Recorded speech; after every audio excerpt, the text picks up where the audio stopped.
he did it for free. He insisted on not being paid a cent for any of the work he did on it. Now, some people, when they come here and they see this memorial, will say, well, that's not surprising that he wasn't paid anything for it, because typically people are really confused by this monument. They don't know what to make of it, and usually the reaction is pretty negative. You know, if you had in your head, you imagine what a memorial to JFK would look like, you would expect it to be very elegant, grand, awe-inspiring maybe, but this just looks like a bunch of giant gray Legos stuck together, and it's greatly confused a lot of people. But so what was Johnson thinking when he designed it? Well, Philip Johnson was a bit of an artiste. He liked to create things sometimes that were kind of abstract and challenging. It's hard to just take a second look at it to really get it. I think he's done a lot of brilliant work. I think there's another place he designed further downtown here called the Thanksgiving Chapel. It's a Thanksgiving Square. And it's really cool because it looks like a small little church. It's a round room, and there's a little altar, and there's some stained glass without any real, it's just stained glass, there's no like specific image on there, and some chairs. And the idea is that you go in there and pray to whatever you want. It's not specifically geared toward any specific religion. You can pray and meditate to anything. And so this, I also believe, is very brilliant and moving. You might have a hard time understanding why right now, but I'll explain. So follow me inside it.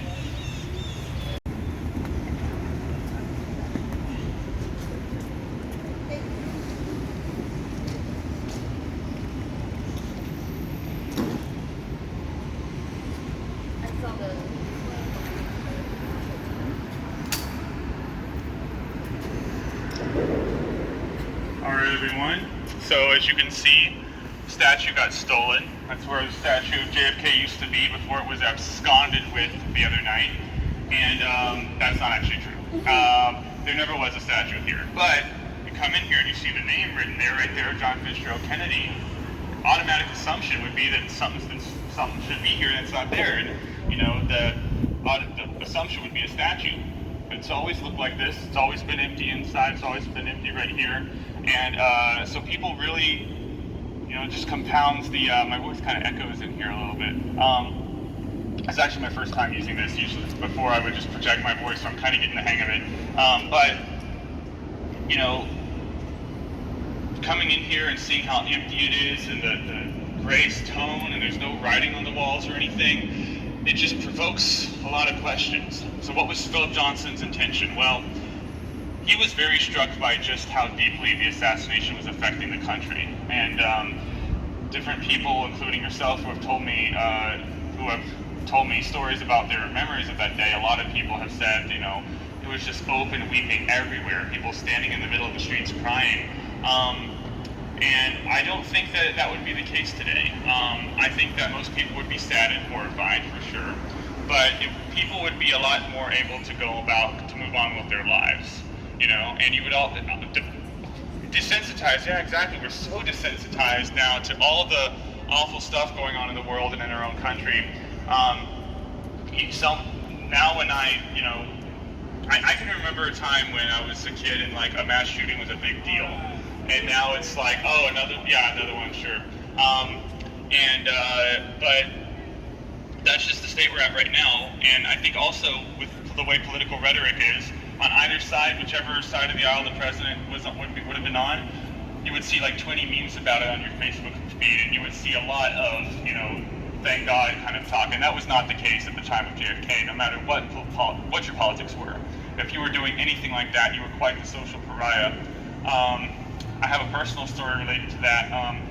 At the time, so obviously I wasn't alive then. My parents weren't even born yet, but my grandmother at the time was in high school, and she went to high school at Edwards Air Force Base because my great-grandfather was in the Air Force, and she was a cheerleader there.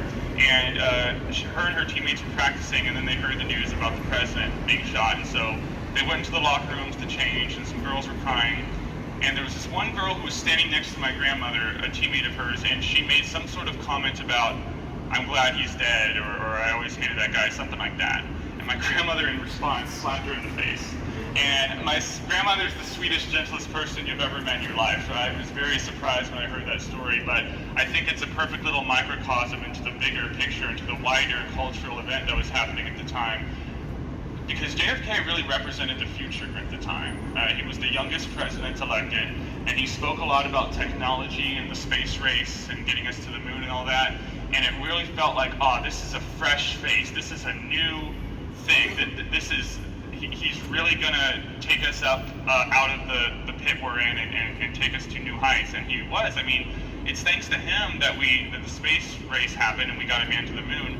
And that was only fantasy before. Like in the 50s, you know, like people were obsessed with science fiction and spaceships and all that, and rocket ships. But he actually made it happen. And so, of course, posthumously, but the reason I bring that up is because the word depression gets thrown around a lot, and I think people think it just means sad. What depression actually is, it's when you look at yourself and you think, I have no future. Like, my future is gone. There's nothing good that's going to happen for me in the future, and nothing to look forward to, basically. That's what depression feels like. And the entire country felt that way to an extent when the symbol of their future was so violently and suddenly gone. Now nobody knew what was going to happen. And you look at the rest of that decade of all the civil unrest, all the you know, all that pain and strife, and of course the Vietnam War, which would not have happened if Kennedy had remained president. The countercultural reaction to that. Some good things happened, of course, like the civil rights era, but MLK would have had a much easier time dealing with JFK than he did with LBJ. JFK would have like signed that in an instant, but LBJ had to be sort of coerced into it. But you know, coming back to this memorial, the reason Philip Johnson designed it the way it is, so stark and plain and so hollow, with this empty centerpiece here, it's meant to feel unfinished, it's meant to feel incomplete, and it's meant to evoke the kinds of emotions that were felt at the time, because Kennedy's legacy was unfinished, incomplete. There was so much potential and promise around him that never got to be realized, and that's what this memorial is supposed to evoke, that sense of wasted potential. So, do you guys get it a bit more now? Do you see what he's going for here? It's abstract stuff, so it's kind of hard to explain a little bit, but yeah, I think this is a brilliant and moving piece of work. I've been an admirer of Philip Johnson and his work. If you're ready to move on, we can, unless you guys have any questions. Yeah, what's up? Is there any significance of the amount of... I've been asked that before. I can't find anything about that, about the number of things. I can say that those dots on the side are the caps for the steel beams, yeah, that are going through and holding it all together, yeah, because there's steel beams that are inside these and are kind of keeping them in place, yeah. All right, well, if we're ready, we can move on and head out this way. Of the assassination. So, these two buildings here, that one was the courthouse at the time. The courthouse was built in 1890 and served as the courthouse until 2007 when they moved into that building over there. And that building across the street, the one that says Dallas County Criminal Courts, that was the county jail at the time. So all those windows above the sign over there were all jail cells. And up at the very top on the left side, right up there, is where they used to conduct executions. Very top floor on that side. So the motorcade passed between these two, castles of justice and turned right onto Houston Street. Now, that wasn't the original plan. The route was changed 4 days before the assassination on the Monday. So the assassination happened on the Friday, and the change of route happened on the Monday. Usually when they did these parades, the car would just go down Main Street at the end. But Kennedy wasn't satisfied with that. When it came time for the Dallas trip, he loved these kinds of events. He loved being among the people, shaking hands, kissing babies, all that politician stuff. He was good at it. He drew crowds out. He got people energized. And also people I met who were there at the parade, they were saying how Kennedy was not just smiling and waving at the crowd. He was making eye contact. Every single person I met said that they made eye contact with him. He would shout something out if somebody that he heard it. If he heard something, he would respond if somebody shouted something out at him. And he was just very with it and engaged. And so he wanted the route longer. So they stretched it out, added all kinds of loops and curves that added about 30 minutes to the parade. And the change of route was finalized on Monday, and it was published on the front page of the Dallas Morning News, so everyone would know where to be and where to stand to see the parade. And the change of route, the car took a lot of different detours. The final one was turning right onto Houston there and then turning left onto Elm. And turning left onto Elm took the car directly beside a building that we're going to see when we turn the corner there. It's a 7-story orange brick building that at the time was called the Texas School Book Depository. And it's now called the Sixth Floor Museum. It's depository with a warehouse. They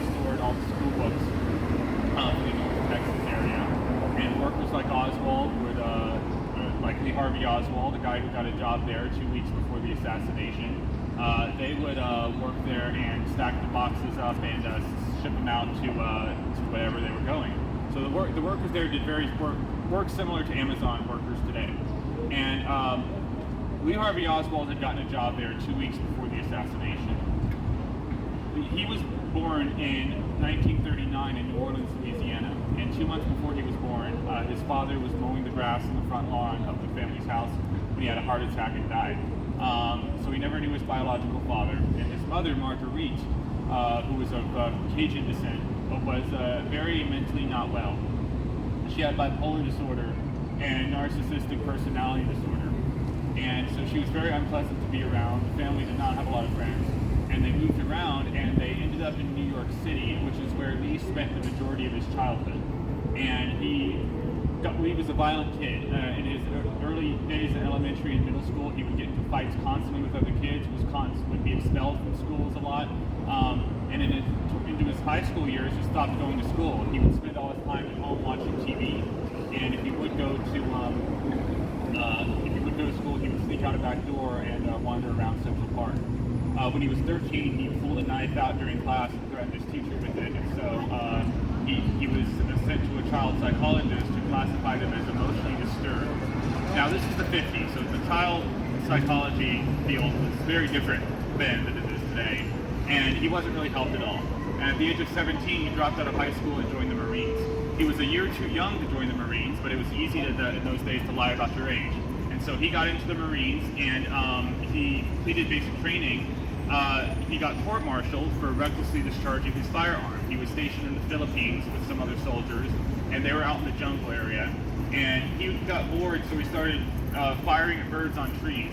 And he got court-martialed for that. And but he did become, the reason he remained in the military was he was the best shot in his unit. That's what the military records show. The military records show that he scored higher on marksmanship and accuracy than anyone else he was serving with. But then he becomes very anti-American and pro-communist. He leaves the country and he goes to Russia, which at the time was the Soviet Union. And he goes to Moscow and he says, let me in, but they don't want to let him in at first. And so he convinces them that he has all these valuable secrets that he doesn't really have, and so they let him in. And he's there in the Soviet Union for a couple years or so.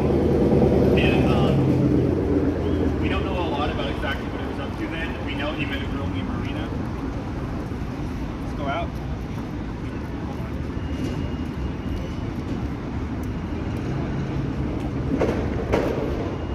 Hello. One second, guys, sorry.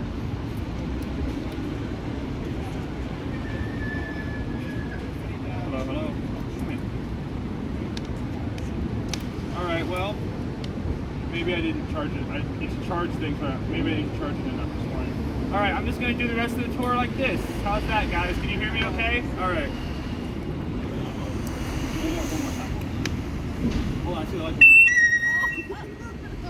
It worked a little too well.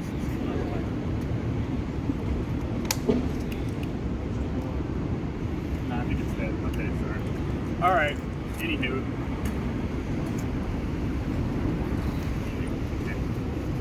Can you guys still hear me? Yeah. Okay, so try not to shout, but I'll just speak a little louder. Okay, so he meets the girl in Marina, and they got married after knowing each other for only 2 weeks.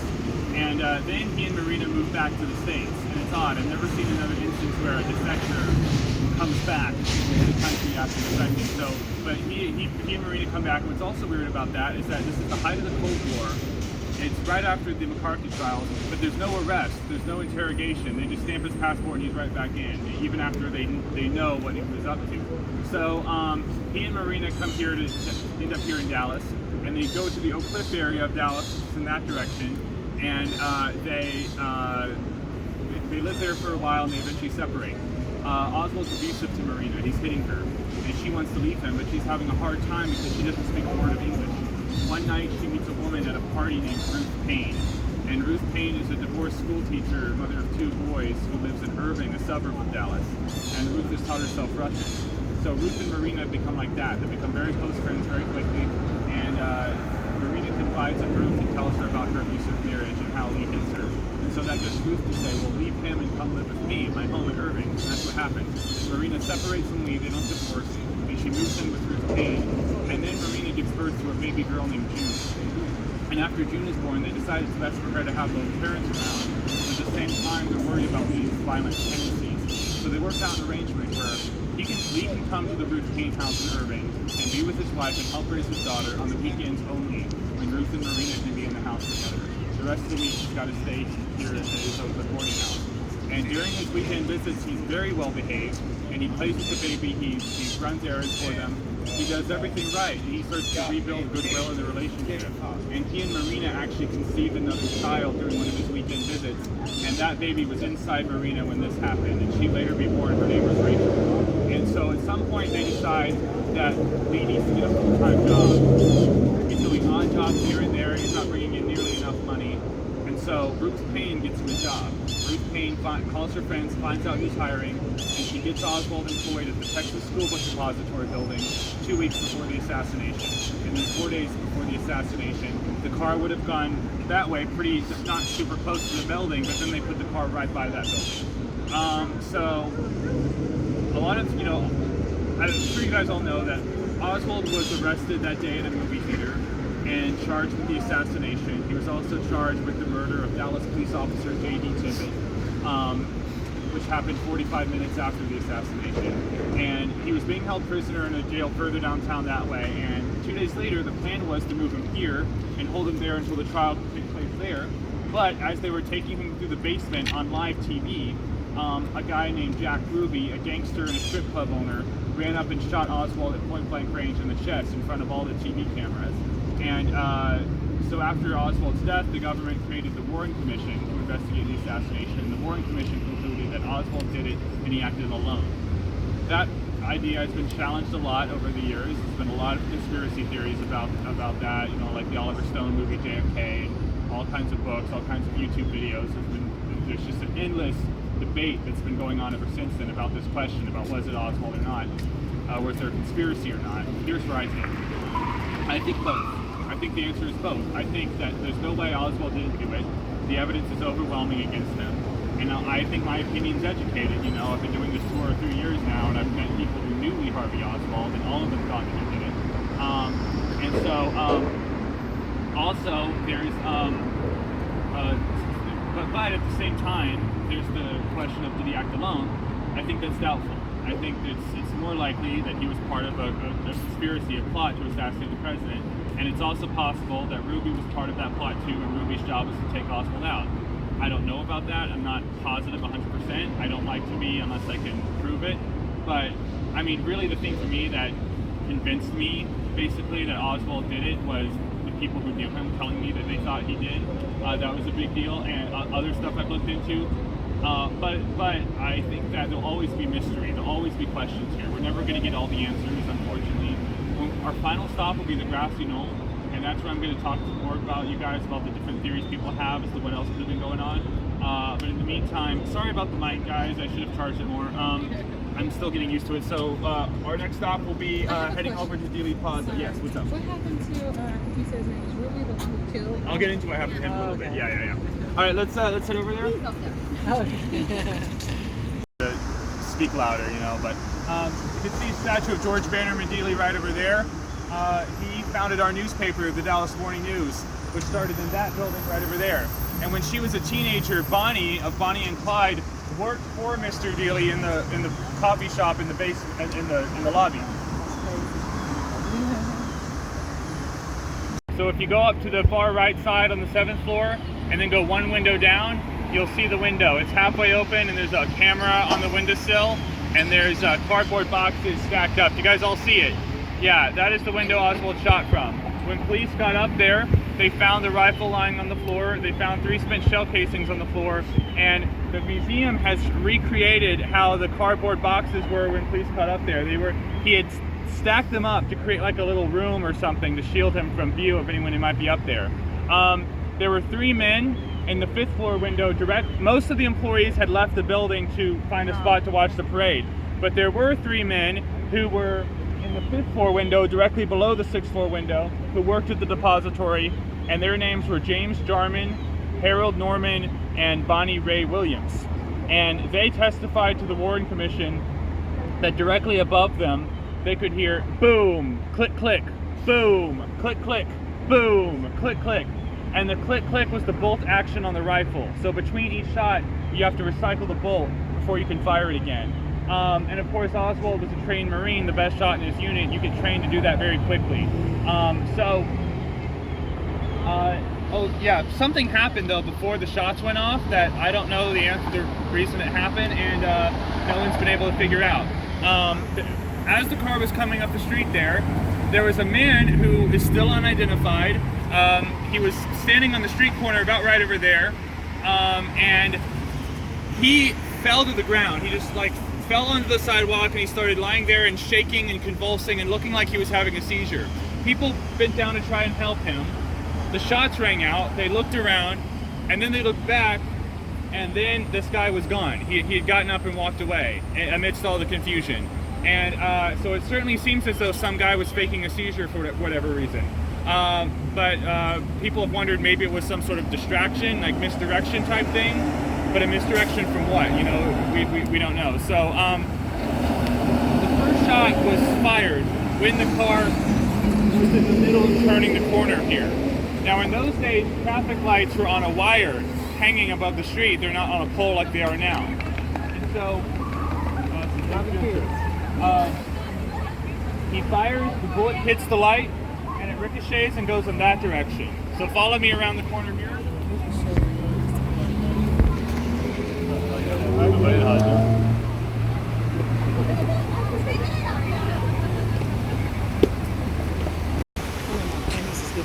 Alright, so that first bullet, that first bullet that hit the light, it flew over the ground like that, and it went all the way over to the left side of the underpass there. You can see that little, you can see that tunnel entrance over there? That's where the bullet ended up. There was a man named James Steed standing over there, and the bullet hit the pavement near his feet and exploded. And after the bullet exploded, a piece of pavement flew up and cut Nick Steed on his right cheek. He didn't even feel it. It was just a slight cut. And later on, an officer walked up to him and said, "You're bleeding from your face." He felt his face, saw the blood, and he said, "Well, I was standing right over there," and they all walked over and looked, and they found a little dent in the pavement where the bullet had struck. So that was shot number, and by the way, I walked over there and looked, I can't find a dent. They must have paved over it since then. What was that? Yeah, that was a while ago, yeah. But they kept everything else, I mean, looking pretty much exactly the way it did. Even with the street lights, the lamps there, yeah. So that was shot number one. Most people who heard the shot didn't think it was a gun. Most people who heard the shot thought it was a firecracker or a motorcycle backfiring. So there wasn't really any panic until the car got to where those exits are.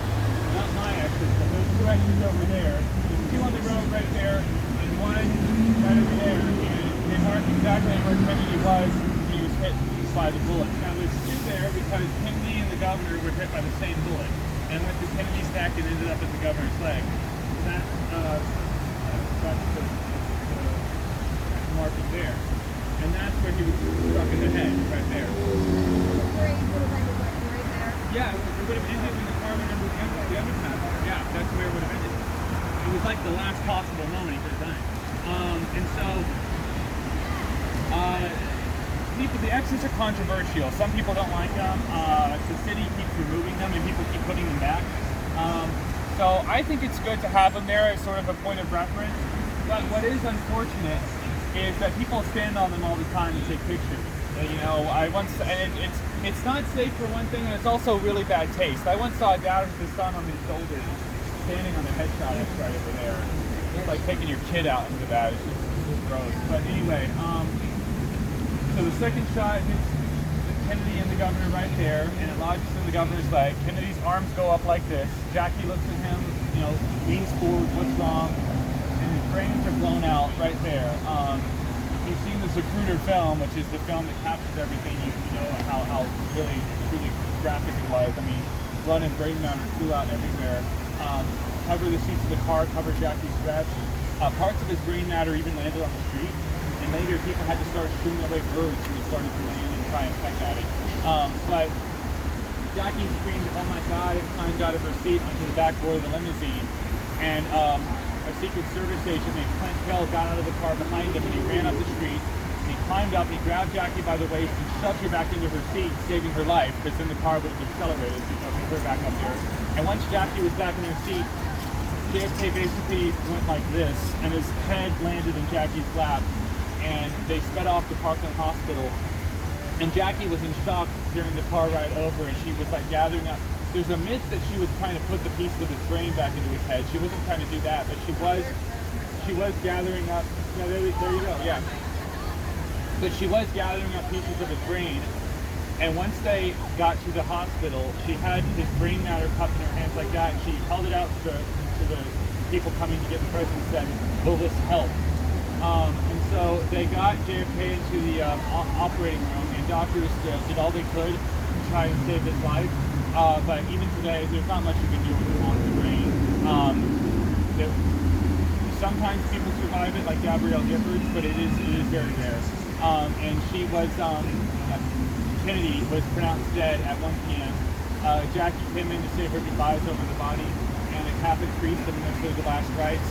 Then he was put in a coffin taken aboard Air Force One. Vice President Lyndon Johnson was taken on board. He put his hand on the Bible, raised his other hand, and became the 36th President of the United States. And then the plane took off to D.C. to make preparations for the funeral. To see how we were doing on time. Okay, I'm thinking we'll be done at like 11:10, 11:15, like I said earlier. I hope that's still okay with everyone. We've got 2 more sections of the tour to go over, 1 more here, and then we're going to finish up with the grassy knoll right over there. So, check in, everyone okay? You know, you're close enough to you've got the mic and everything. So, if anyone wants to have a seat on the little wall here, go ahead. There's no reason to stand the whole time. Direction, screaming, crying. We'll never know what any of that sounded like. Watch out for falling acorns. We'll never know what any of that sounded like because there was nothing out here recording sound. But somebody who was here told me about everyone screaming, and he said imagine you're at church and there's a choir singing. The choir's singing every note wrong, and the noise is just reverberating and echoing and bouncing off the walls. And it was so loud, he told me, that him and other people were walking around with this, like, their hands over their ears like that. So, combine that with this sense of total unreality. I mean, men, women, and children have all just seen the President of the United States, his brains blown out everywhere. So it's not really something you can process. So it was a very intense and scary scene out here. An officer sped around the corner on his motorcycle here, and he parked on the sidewalk. And he dismounted, he drew his gun, he looked around for the shooter, and he looked up to that window I pointed out to you guys, and for a split second, he could see the rifle barrel still sticking out of the window, and he pulled in. So he runs inside, finds the manager, tells him what he saw, and they both start running up the stairs. And as they're racing up the stairs, they can hear footsteps above them coming down. And the footsteps change direction and go back up. So they keep on running, and they make it to the 4th floor. So they finally Harvey Oswald standing in front of a Coke machine. And he was standing right by the stairs, so he could very easily have just been coming down the stairs. And the officer saw him, pointed his gun at him, and said, "Hold it right there." Oswald put his hands up. And the officer looked at the manager and said, "Do you know this man?" The manager looked at him and said, "Yes, he works here." They both assumed it wouldn't be an employee, so the officer lowered his gun, and the 2 of them turned around and kept on running up the stairs. And Oswald escaped out that door. You can see that door over there. He walked out that door, and he started walking down those steps when another guy stopped him. This time, it was a reporter for the Dallas Morning News. And this reporter stops Oswald on the steps there and asks him if there's a phone inside that building. And Oswald very calmly tells the guy, he does this gesture with his thumb, and he tells the guy to go inside and to his right down the hallway. He'll find a phone on the table. And this guy pats Oswald on the shoulder and says, "Thank you," walks around him and goes inside and grabs the phone. And Oswald walked down the street in that direction and got on a bus. He got off the bus after 1 stop and got in a taxi. And the taxi driver took him to his boarding house in Oak Cliff where he lived during the week. And his landlady was on the couch watching TV, and he comes in, and her soaps have been interrupted by the news about the president.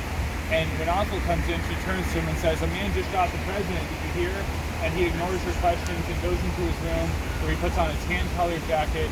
He loads a .38 revolver. He puts the gun in his jacket pocket. And then he leaves the boarding house. And then he starts wandering the neighborhood aimlessly, just like walking in circles. Back here, the police have found the crime scene. They've gone up to the sixth floor and they found the open window. They found the rifle lying on the ground. The rifle was a Mannlicher Carcano, and they initially thought it was a Mauser rifle, and that's what they wrote down, but it turned out it was a Carcano. And there were 3 spent shell casings on the floor, and all these cardboard boxes were all stacked up. So they put the building on lockdown. They gathered all the employees together on the ground floor to do a head count, and they realized that one employee found missing. And then an employee named Bill Frazier, who I've met, he goes up to the police and says, "Excuse me, the man who's missing, I should tell you something. I drove him to work this morning. I usually do. I mean, this carpool, this ride. And when he showed up for the carpool this morning, he was carrying a long brown package, something really long, wrapped in brown wrapping paper. He put it in the back seat of my car. And when I asked him what was in the package, he said curtain rods. He said he was redecorating his apartment and was replacing the curtain. And I said, okay, and that was the end of that conversation. So they took him upstairs and they showed him the rifle, and he confirmed that it was the same length as that package you saw.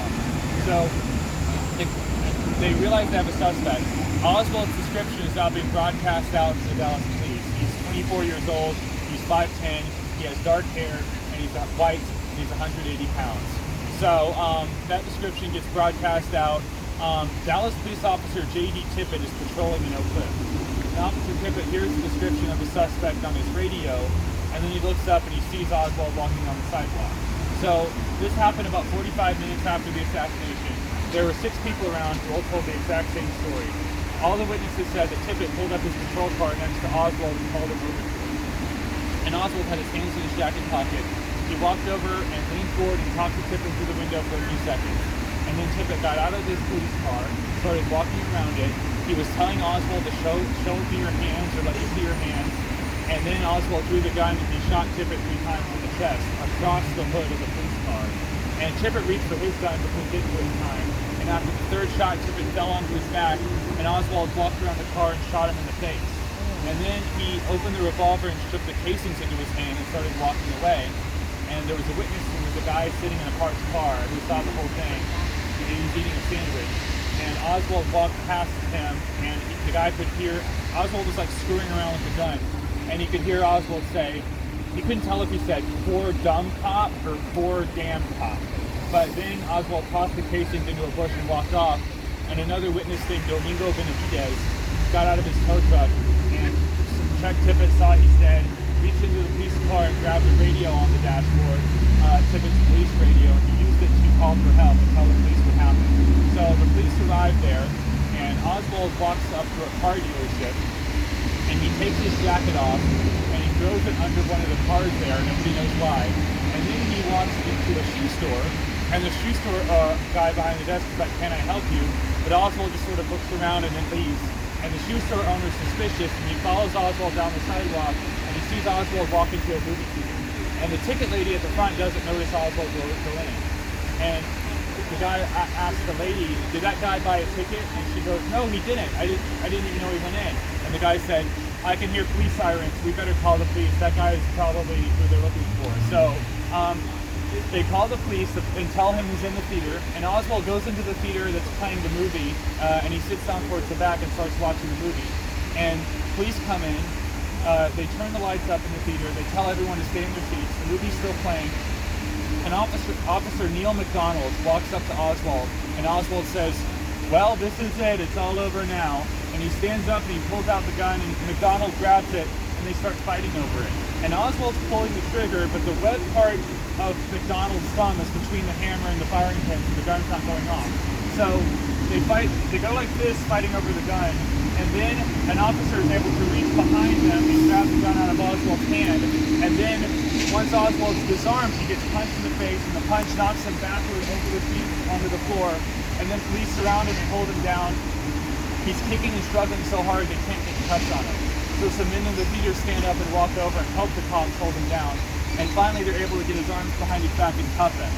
And once they get the cuffs on him, he starts screaming, "I am not resisting arrest. I am not resisting arrest."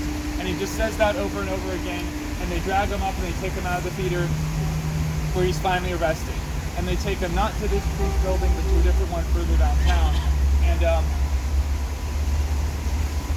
later on that night, he's officially charged. First, he's charged with the murder of Officer Tippett. And 6 different people come into the police station, and every single one of them says, "I saw that man shoot and kill Officer Tippett." And so he's charged with that, and then after they've gathered enough evidence, a couple hours later, they charge him with the assassination of President Kennedy. The rifle that they found up there has his palm print on it, and his hands are covered in nitrate, which is what gets on your hands when you fire a gun. He fled the building immediately after the assassination. He was seen carrying a rifle-length package. Marina Oswald comes into the police station carrying her baby pregnant with another one, and she says, "Yes, that's my husband's rifle." And the day Oswald bought the rifle, he went to the backyard where Marina was hanging laundry, and he handed her a camera, and he said, "Take a picture of me holding this rifle." And she did, and she gave that photo of Oswald holding the rifle they found to the police. Oswald was shown that photo and said it was fake, but they didn't have Photoshop in this day. So he's very arrogant and defiant the whole time. He says, "I didn't do it, I'm innocent," and he says he's a patsy. His story is that after the assassination, he left work without telling anyone. He went and got his gun, and then he went to the movie theater. He admitted to not buying a ticket, and but that was it. And so, but he said he didn't have anything to do with the assassination or killing the officer. He said, "I didn't shoot anybody." And so, it's 2 days later, and millions of Americans are watching Kennedy's funeral in D.C. And there's a famous moment where the coffin's being led by these horses, and little JFK Jr. salutes his dad. It's a very touching, heartbreaking moment for the country. And then the channel switches back to Dallas to watch the prisoner transfer, which I told you they're going to take him there, hold him there. So in the basement of the other Dallas police building, it's live TV cameras, and take Oswald out of the elevator. He's wearing a black sweater that the police gave him because he was arrested in a white tee, and he's cuffed in the front, and they're holding either one of his arms and walk him through the basement. And as they're approaching the police car that they're going to put him in,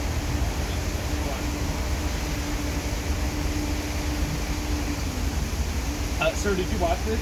Yeah, everyone did. Yeah. A guy named Jack Ruby, a gangster and a strip club owner. His real name was Jacob Rubenstein. He went by Jack Ruby. He was well known to the Dallas police.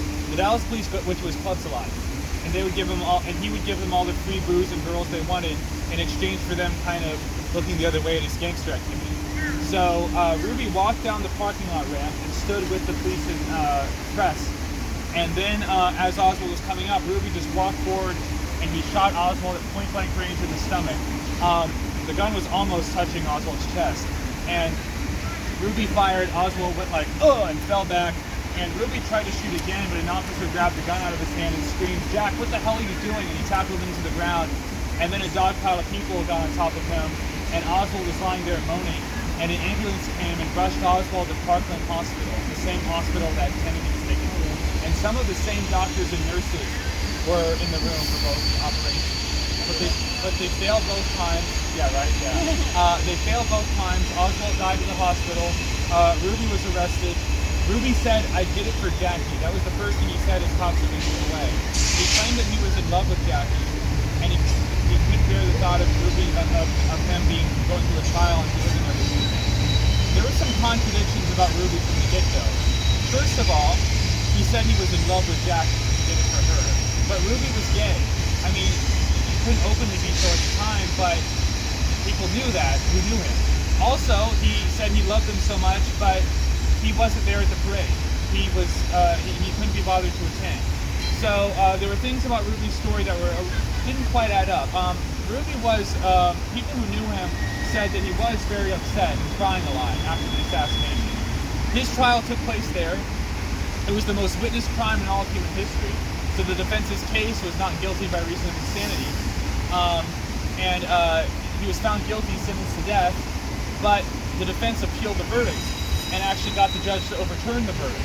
I'm not sure what their case was. And Ruby was granted a second trial. And as he was awaiting the second trial, he died of lung cancer. He spent his final days in that building behind you. One of those windows was his cell. I can't remember exactly which one, but it was one of those windows. And this is Ruby's view every day from his jail cell in the final days of his life. He would look out his window and see this. So we have one more stop remaining, and that's the grassy knoll. We're getting talks a little bit about conspiracies. So if you guys are ready, let's head over there. That'll be our last stop. From this speech, he was on his way to deliver at the Dallas Trade Mart. They were all ready for him. The plan was he would end up at the Dallas Trade Mart and get out of the car and deliver a speech, and then they would all eat. And the podium was there for him. The tables and chairs where everyone would sit were all set up. Even the food that was going to be prepared for everyone had been cooked and was waiting in the trays. Sorry about that train. I know it's bad. When you guys are ready, come join me over here. Here in Dallas with his family, and he was a dressmaker. He worked at that red building next to the depository building, and he owned a video camera, which were not commonly owned by ordinary people in those days. But Zapruder came out here with his camera intending to film the parade, and he stood on this concrete block, and he filmed everything. He filmed the entire thing, and the Zapruder film, it's on YouTube if you want to see it. It's probably the most analyzed and studied piece of film footage in all of human history. In fact, it's sort of colloquial now. You'll say sometimes, like, you need to watch this like the Zapruder film, or like, this footage is as famous as the Zapruder film, or something like that. It is graphic, of course, so viewer discretion is advised. That footage is on YouTube. Also, the footage of Oswald getting shot, you can find that as well. That's significantly less graphic, of course, because in the Zapruder film you see his head shot and everything. But the Zapruder film was not shown to the public until 1975. It was played on the Geraldo Rivera show. Yeah. So we have one stop remaining. We're going to go into the parking lot there behind that wooden fence. So come on over. There's that little hill that leads up to the fence.